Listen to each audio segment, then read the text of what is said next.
اور پروفیسر صاحب ایک سوال کرنا چاہوں گا کہ حضور صلی اللہ علیہ وآلہ وسلم نے تجارت کے لیے کیا حکم دیا ہے؟ نبی اکرم صلی اللہ تعالیٰ علیہ وسلم کی سیرت کو اللہ تبارک و تعالیٰ نے اتنا جامع بنایا ہے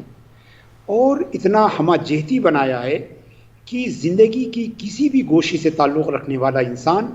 آپ صلی اللہ علیہ وسلم کی سیرت میں اپنے لیے نمونے عمل پا سکتا ہے جی چاہے وہ فوجی ہو، وہ لیڈر ہو، وہ قبیلے کا سردار ہو، وہ تاجر ہو، دوست ہو، ساتھی ہو، رفیق ہو. گویا آپ کی سیرت میں جو اتنا ڈائیورسٹی ہے، اتنا تنوع ہے کہ ہر شخص جو ہے اللہ کے رسول صلی اللہ علیہ وسلم کو، چنانچہ آپ صلی اللہ علیہ وسلم نے تجارت فرمائی اور آپ کی زندگی کا یہ پہلو تمام دنیا کے تاجروں کے لیے نمونہ عمل ہے. اللہ کے رسول صلی اللہ علیہ وسلم نے تجارت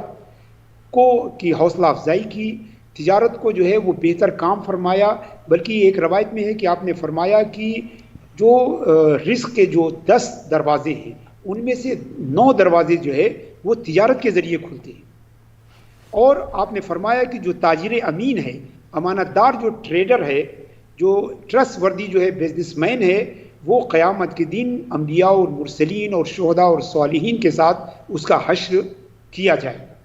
بشرطے کہ وہ تاجر جو ہے ان اخلاق کے ساتھ متصف ہو جن اخلاق کے ساتھ نبی اکرم صلی اللہ علیہ وسلم نے جو ہے تجارت فرمائی.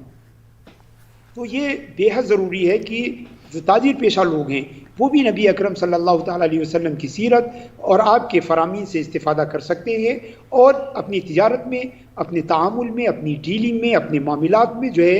ایک آئیڈیل کے طور پر جو ہے لوگوں کے سامنے آ سکتے ہیں. تو یہ